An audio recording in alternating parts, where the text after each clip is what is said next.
Bismillahirrahmanirrahim. Assalamualaikum warahmatullahi wabarakatuh.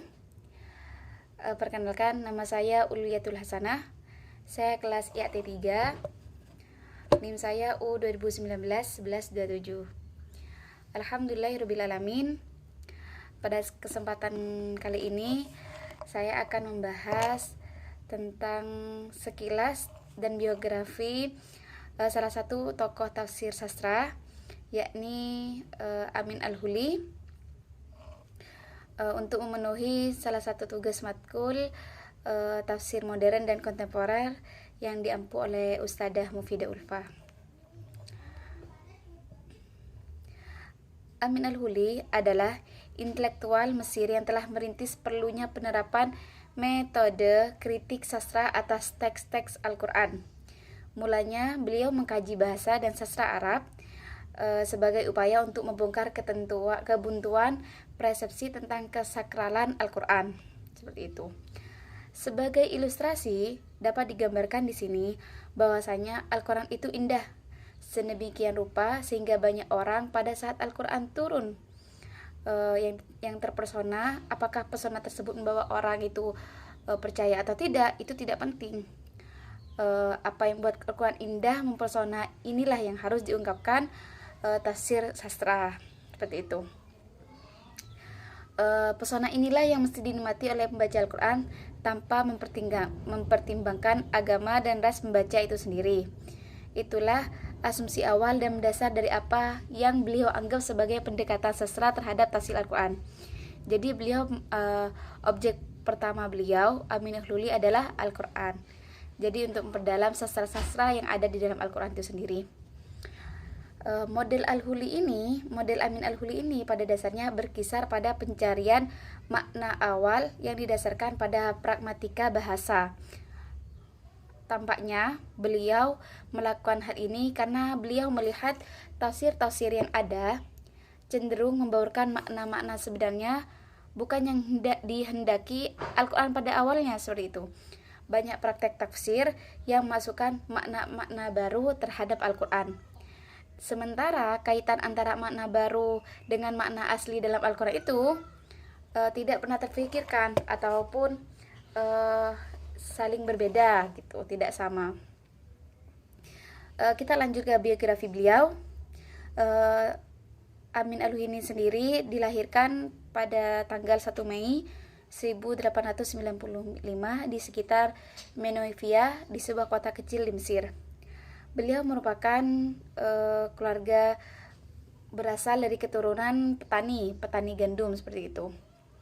Namun walaupun dari golongan petani, keluarga beliau sangat paham agama dan taat beragama.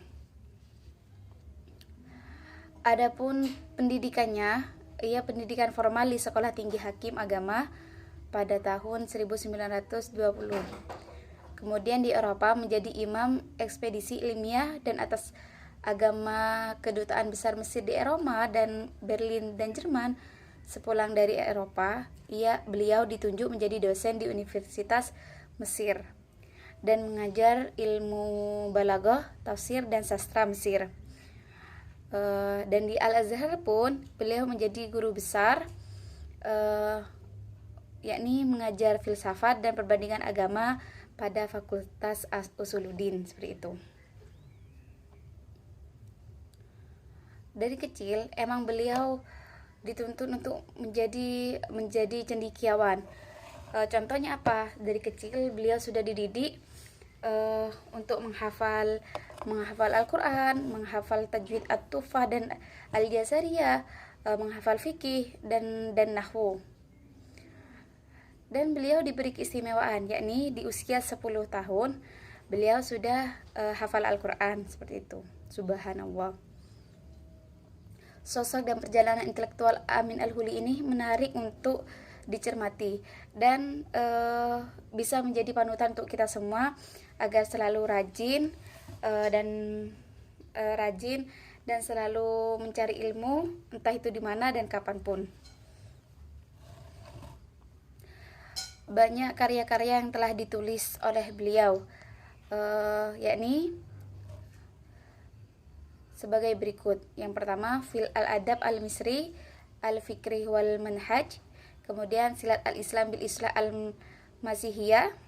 Kemudian manahi tajdid fil nahwi wal balaghah wa tafsir wal adab.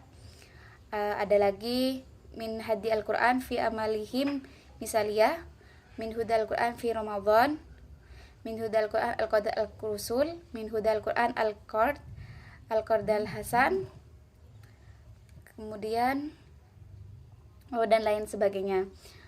Tulisannya banyak mengenai tentang Al-Quran. Salah satunya manahi at-tafsir yang sangat besar peranannya dalam memecahkan problem antara filologi dan edifikasi makna dalam penafsiran. Di antaranya yang paling terkenal yakni yang berjudul Manahi Tajdid fil an-Nahwu wal Balaghah wa Tafsir wal Adab itu. Tokoh ini, Amin Al-Huli ini merupakan perintis penggunaan kritik sastra atas teks Al-Quran. Mulanya beliau mengkaji bahasa dan sastra Arab sebagai upaya mencari kebuntuan persepsi antara sakralitas Al-Quran itu sendiri. Beliau mampu mengkritis berbagai tafsir sastra Al-Quran, ditambah lagi dengan pengetahuan beliau di bidang kesastraan, seni, balaghah, dan tentunya metode dalam penafsiran Al-Quran yang pada akhirnya membuat beliau memiliki pengaruh besar bagi para cendekiawan muslim di zamannya. Jadi dapat disimpulkan di sini banyak hikmah, banyak poin-poin positif yang dapat kita ambil dari tokoh Amin Al-Huli ini sendiri. Salah satunya yakni rajin belajar dan rajin beribadah seperti itu. Dengan Al-Quran kita bisa belajar dan mengambil hikmah di dalamnya, mengambil pesan-pesan di dalamnya. Karena itu rajinlah memperdalam ilmu Al-Quran agar engkau bisa lebih memperdalam ilmunya, seperti itu. Mungkin sekilas dari latar belakang yang dapat saya sampaikan mengenai tokoh Amin Al-Huli. Kurang lebihnya saya mohon maaf. Akhirul kalam, wassalamualaikum warahmatullahi wabarakatuh.